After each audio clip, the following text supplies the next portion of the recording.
Why, hello ladies and gentlemen, boys and girls, how we all doing today? I know it's been a while since I've done a vlog video, but what can I say, I've just been a bit of a silly sausage and not getting them done. Now, today's video is going to be something a wee bit different, maybe a small learning curve for some of you, and some of you might just find it boring and already know this. Well, I love what I'm going to say, but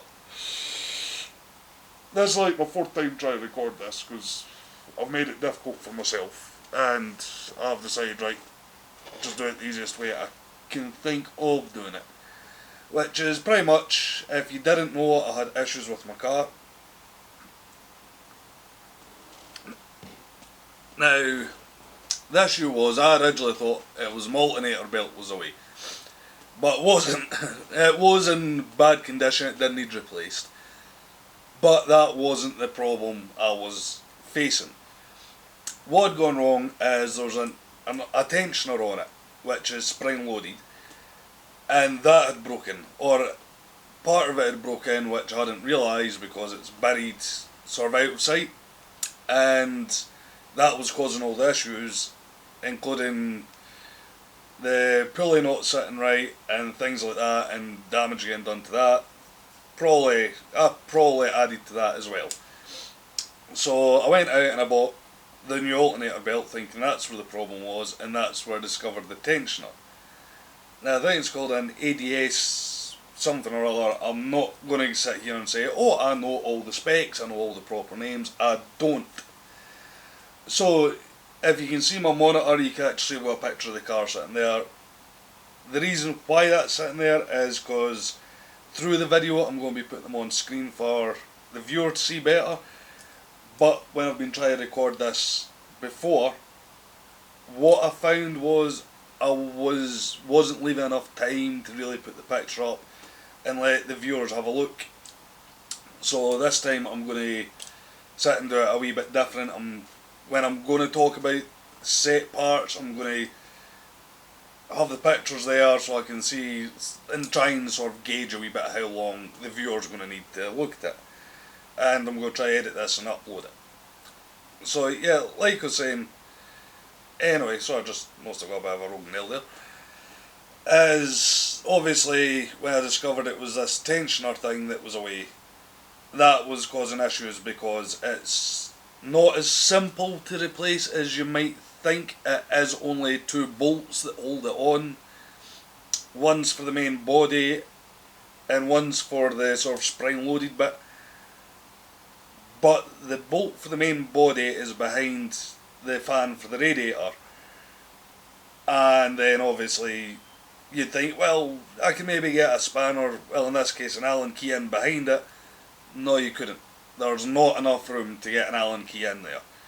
Not without having to go to some extent or extensive work for what it is. And what I mean by that is, you'll see in the pictures I had to take more or less the front of the car off. But I am not a mechanic, so that left me with the dilemma of how do I do this? How do I do things like take the bumper off? And well, this is where you might learn a few things, or maybe it's new ideas to use. Is I hit up Google and YouTube and looked into it quite extensively. Now I couldn't just put in how to swap the alternator tensioner on it because a lot of the time, well, I did discover my model of car, which is a VW Passat, has two different types of alternator, one, or the tensioner bit anyway. The alternator looks to be pretty much the same from what I've seen, but the tensioners are different. Mine's sort of based in the middle of your engine, coming up, and the other one seems to be at the top, pushing down. Now the one pushing down seems really easy to replace, my one's not so much, and when you started looking into it, you then found, when you found a video or pictures of it on Google, a lot of the work had been done, so they're just going, oh, it's these two bolts. Well, it's like, yeah, I can see it's those two bolts, you know, but how did I get to that point? Then I started to reverse search it, if that makes sense. As I noticed in a lot of them the radiator was out, so then I looked into how to take my car's radiator out. Again, you found a lot of it, like the bumper was gone and things like that, so then I had to go to the next step back of how to remove the car's bumper. And through spending a while doing that and studying it online, I eventually got the confidence in myself and felt I had the knowledge to go, right, I now know what I'm doing. And that's how I came to doing the job myself. And once I'd done that, I found, instead of the job being quite, looking at it going, well, I need to take this bit off and that bit off, the next bit off, I found it was a lot simpler than that and a lot easier. The other thing I had happen, which was, again, it was amazing help, was when I was doing it, an actual mechanic came by. If you look in the pictures, you'll notice I'm just like in a parking space. I'm not in a garage or anything like that. I'm outside. And now this is, must have finished this 2 days ago, and we are now on the 7th of December when I'm recording this.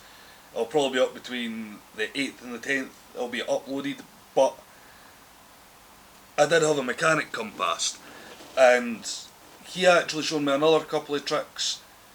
Like, instead of having totally removed the bumper, he was saying you don't have to do that. If you sort of jig it, you can swing it round, so it saves you a wee bit of time and hassle, especially because my car's up on ramps. Taking the bumper off wasn't the easiest. It would have been easier on the ground, where I could have turned the steering, but I didn't realise that at the time. And without the alternator working, I had very little power. I was lucky to get it on the ramps, we'll put it that way.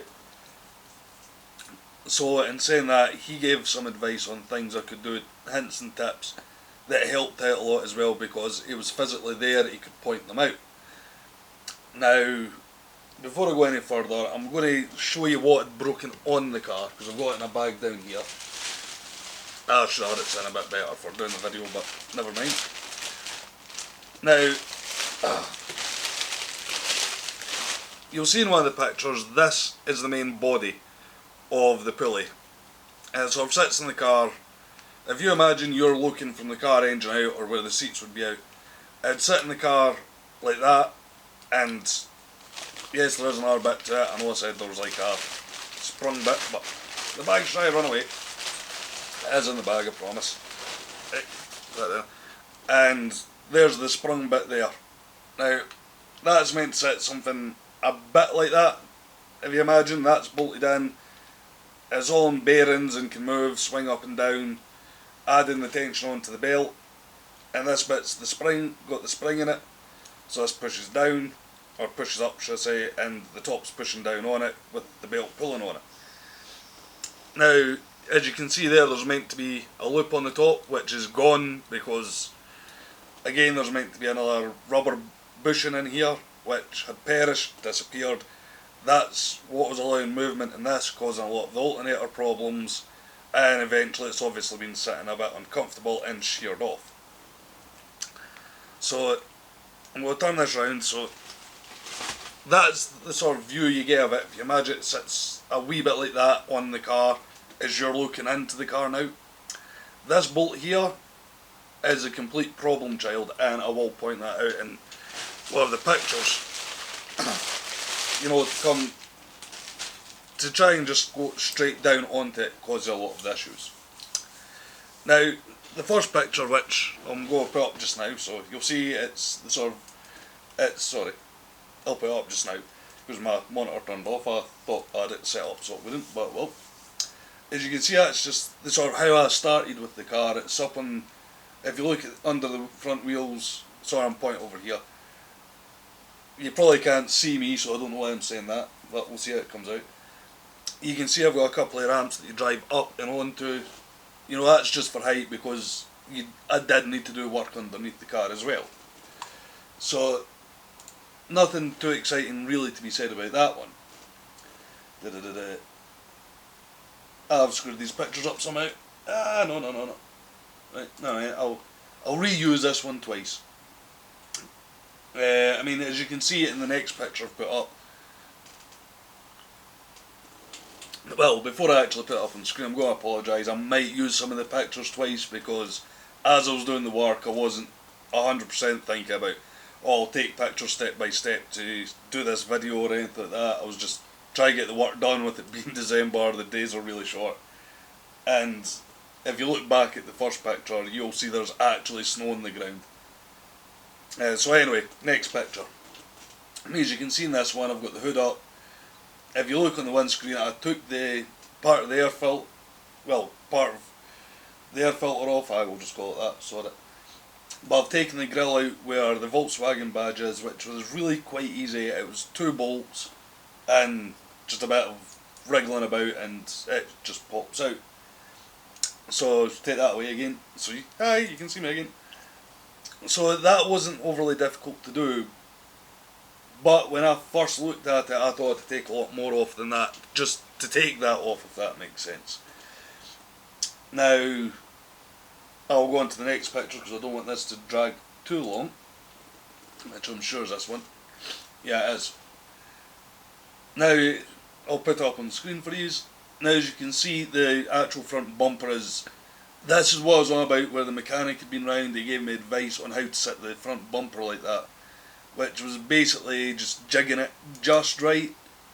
You might find if I hadn't put it up on the ramps, it would have been easier to take it off than do that. But from the way I was and how the car was positioned, that was a lot easier to do than trying to take the bumper completely off. Sorry, having a mouthful of coffee there. Now, as you can see from there, the radiator's actually sitting quite exposed and things like that. You can see it's quite a dirty looking radiator. Could probably do with a clean out, a clean of some description, but you can see already there's a big difference in the front of the car. So yeah, I'll take the picture down again just now. If you just want, pause this at any time and go back. Now, to take that bumper off is basically there's 4 bolts just under where the grille was, and there's 2 or 3 in each wheel arch. So again, it's quite easy to take off. I mean, they're all sort of hex screw heads, you know, not the Allen key ones, the sort of starry type ones. So yeah, that was easy to do it as long as they weren't rusted, which some of them were, and made it a lot more difficult. But neither here nor there, you're not here for this one. Now, from that point, I didn't get a picture of this, but I'm going to put the picture back up just now. Because, if you're in this situation, what you're going to find is, on the sort of right hand side of the radiator as you looked at, there's 2 pipes, one at the top, one at the bottom, held on by spring clips. If you take those pipes off, you've now got movement out the radiator. And you can actually pull it forward by hand and up, and when you pull it up, it will dislodge from its mounts at the bottoms. At the bottom. So make it a lot easier, and I'll quickly jump on to the next picture.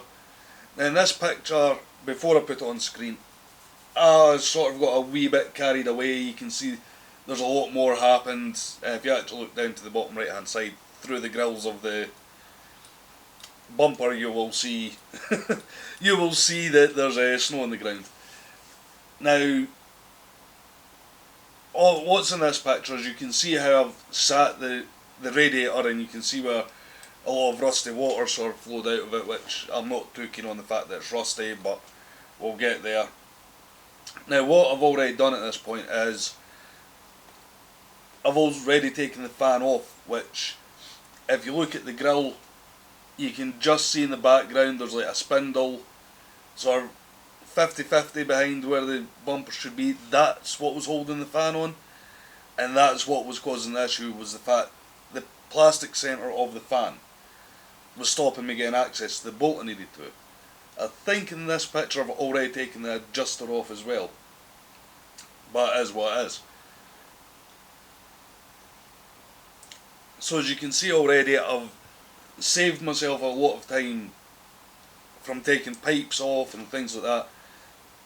You know, nothing's going to be 100% like, oh, you don't have to do anything, you're going to have to do bits to just about everything. But you are going to save a lot of time by basically looking how to do it and seeing how other people have done it.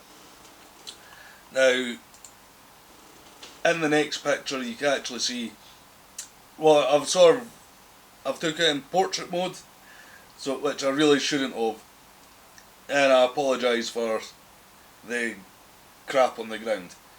Now, as you can see in this picture here, so I'll put it up on screen, that's my sort of garage dolly, or call it what you want, my wee bench thing with wheels on it. As you can see, the two are just going from left to right on the screen. You can see the two adjusters sitting, the old one which is broken is sort of more to the top, and the new one's at the bottom. You can't really see the bolts that great in them, but you can see where the spring's meant to be, and the fact it's just completely gone on the old one. Then, just to the right of them, you can see the fan. Now, notice how much there is on the sort of centre of that fan. If you look, you can see where the 4 bolts that hold it in place are going, but see how much is on the outside of them, if that makes sense. And then you've got my Allen key that I used to actually take it off. So not much interest in there. But again, like I was saying, if you look how much girth the centre of that fan's got, you will start to see where my problem's in. Put that down again. Now, the problem is with the bit the fan bolts onto, I could just get in with my Allen keys to take the adjuster off. With that fan in place, there's not enough girth between the bolt and the fan to do it, and there's no way to come in through the fan with, if you just took the radiator off. You will need to take that fan off, which is only 4 bolts, so you're going to save yourself a lot of hassle if you just do it. Or at least I found. Hey, what's in the next picture? Yeah, right, okay. Next picture's a bit easier to explain here. Now, I'm going to put up on screen for you. Now, what you're looking at in this picture is, you can see there's one fan there. Ignore that, everything's sort of right of that. Is the big pulley you can see just at the sort of bottom left is what drives the pulleys for the alternator belt and the rest of it. You can see the old belt still sitting there at the moment, but it's sitting loose. Now, in the sort of centre of that bit, you can see the bit that the fan, I don't know the name of it, I apologise. You can see the bit the fan bolts onto, and that's what was causing issues. Because you will see in another picture, I think it's the next one, but I'll put that up just now. Yeah, you can see how close the bolt to the adjuster is to the bit that holds the fan. And yeah, with the fan on top of that, you were not getting access to that bolt. I'll tear them down because there's not much to really see in that one. Now, once that fan was out the way and the way I had the car sat and made this job a lot easier. I'm not going to say it was perfectly easy, but you know, you had to keep moving the radiator for going under the car and doing things like that, but it was easy to do it. Because when you're doing the alternator belt on my Passat anyway, and I'm sure a few others are the same, is to replace the alternator belt, you've got to replace, I think it's the AC belt as well, or you've got to take it off. Now, the AC belt, within theory, is a bit easier to do because you can do it all from underneath the car. You don't need to strip anything off really, except from the belly plate or the scud plate or the flood plate, call it what you want. The big plate that sits under the engine of the car, which I found out isn't there on mine, which I've seen in a lot of cars in the past. But for that fan, taking that fan off made this job a lot easier. Now I know it sounds like it was quite a big job, but it wasn't. So I'm just seeing what the next picture is, because I'm trying to remember what they are in order. Now, in this one you can see, right, I'll stick up on the screen for you, sorry. I keep saying that so I know myself when to put it up. Now you can see in this one I've actually got the new alternator belt on, because like I said it needs replaced, so I had one anyway. So I've put that on. The AC belt, if that's what it is actually just sitting there, and you can sort of see the belt set up, if that makes sense. As same thing, if we sort of look into the engine itself, going from left to right, you can see the main pulley belt, or the main pulley for the belts there, that it comes up over the adjuster. Now, behind where the fan should be is another sort of spindle that's on bearings that can free spin. Yeah, I sort of checked a lot of this out. You know, that made it a bit more difficult, but we got there. And then obviously it loops back up over the top of the alternator at the sort of top of the picture here, well, the gap we're looking through.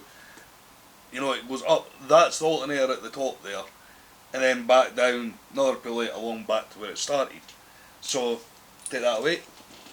So as you can see, you know, once you can see how that adjuster's meant to work, and you can see how the grommet at the bottom, if that's missing, it could cause issues, because that leg is constantly under the pressure as needed to hold the belt tight. So, lesson learned there is always check your tensioners quite a bit. What's the next picture? We'll jump on. Right, next picture here. There's not too much to see in it, and we'll put it up on screen for you just now. Now, it's not the greatest view. I was starting to lose light because the day was getting on, so I was trying to get this done quite quickly at this point.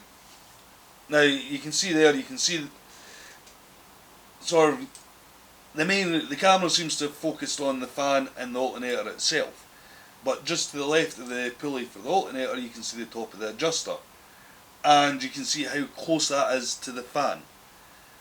Alright, I should really take the picture from the other side to let you see better, but I didn't, unfortunately. So I'll tell you, that was just to give you a rough idea how tight all that was. And I'm actually going to put in a small comparison here.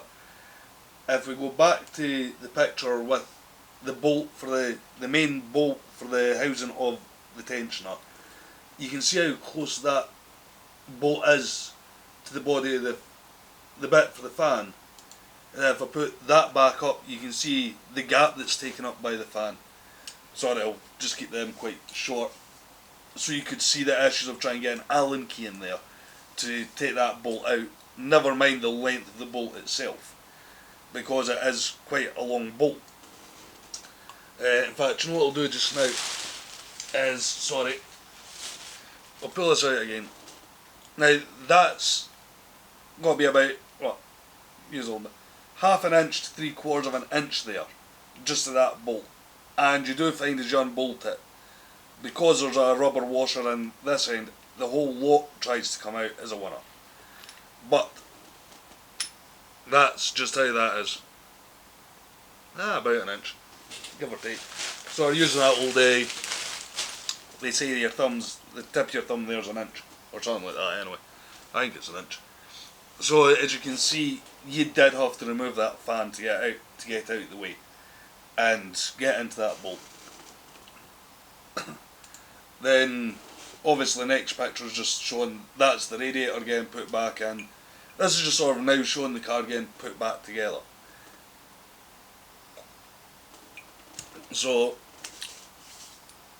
yeah, as you can see, that's the radiator going back in. Went in relatively easily. The issue I had with this one was getting the pipes back on, essentially.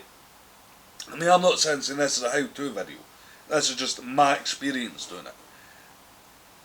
But the problem I had was putting the bottom pipe on, more or less, and making sure it was on properly for the spring clip. But even at that, it wasn't too difficult to do. And then the next picture is obviously the same one I used earlier. Just that's the bumper put back on. Again, replace the 4 bolts under where the grille should be. In fact, there's 2 just up from that as well. So there's 6 up there, and there's like 2 or 3 in each wheel arch. Easy enough done. So as you can imagine, at this point I was starting to feel quite good about myself, or about doing the job. It was nearly done, nearly finished. Of course, the last picture is That's the Passat put back together again, the grill's back in place, everything's done, and if you wonder what's in on the hood of it there, is my booster pack. Now I have a small Nikon Boost Sport. Yeah, Boost Sport, sorry, I've got it on charge behind me here. It's, now, my Volkswagen's a 1.9 TDI Sport Passat, and that is right on the limit. When that battery is completely dead in the Passat, that wee Nikon or Nico or whatever it is, what is it? Yeah, it doesn't tell me that. Aye, Noco. N-O-C-O. That one, if you've got a 1.9 diesel or bigger, I would go for a bigger version of that. I mean, like I said, mine is the Boost Sport 500 amp, or 500A. If you've got a 1.9 or bigger diesel, I would suggest going for the bigger version, because it struggles to start my Passat, if I'm honest, but it's a very handy wee thing to have. It does manage it, but it does struggle to do it. And pretty much that's it. You know, that's all all I can really say on that is, if you're going to do a job like this, is study it, YouTube it, Google it, and if you have to YouTube it and you're not finding or showing you the steps you want, look for the steps you're needing to get it done, because, like I was saying, I would have struggled with that personally. I would have done a hell of a lot more work to that than needed to be if I hadn't done that. And it was actually my brother-in-law that gave me the idea to Google it and YouTube it and things like that to learn what to do. Now, I'm just trying to pass on a wee bit of knowledge to those out there that watch my vlogs. I do apologise again. I'm sorry I'm a bit... I've recorded this like 4 or 5 times already, but I think this is going to be the best way to do it, because I'm actually looking at the pictures and saying, telling you what you are looking at, rather than just try to record it, then put the pictures on top. So yeah, I would have been a bit overwhelmed doing that if I hadn't done that, and thanks to my brother-in-law for giving me the advice of doing that. I hadn't really thought about it, if I'm honest, like looking on YouTube how to do it, but now I have. And I have to admit, it's saved me an immense amount of time. I doubt you'll be as lucky as me and have a mechanic walk past as you're doing it, if you're going to do a job like this on your own, and give you even more advice. But all I can really say is, try and do what you can, but study the job you're going to do first. I mean, I've done that with basically an Allen key set, a hex key set, which for me is 2 in 1, my wee boardy thing with wheels for scooting about the ground, and a ratchet set, is a ratchet and a spanner set essentially, and I managed to do all that. So it made me a lot more confident on how to do it. Right, sorry about the random jump cut there, my camera decided to shut itself down. Probably because this is not really a video camera, so it sort of thought it's just been left turned on and recording nothingness. But, like I was saying, I'm not going to drag this video out much longer. I'm not 100% sure the camera decided to stop there, so I do apologise if you can hear Nico eating now, but he is allowed to eat. Like I was saying, I'd done that with the basic tools of like the hex set, the Allen keys, spanners, ratchets, and that was about it. And yeah, it was really easy. So if you've got any comments on how to do these types of things any better, put them down below. Hopefully you'll see soon that I'm going to have to rebuild the CBRs, because we had a wee accident not long ago. But I'm hoping to do that in the next sort of few months. Well, if not sooner, just Christmas and that, so money's a bit tight. So anyway, I'm not going to carry this on anymore. Thanks for watching. I hope it's helped some of you out a wee bit on hints and tips. And just remember, boys and girls, stay smart, be safe, like and subscribe, and peace!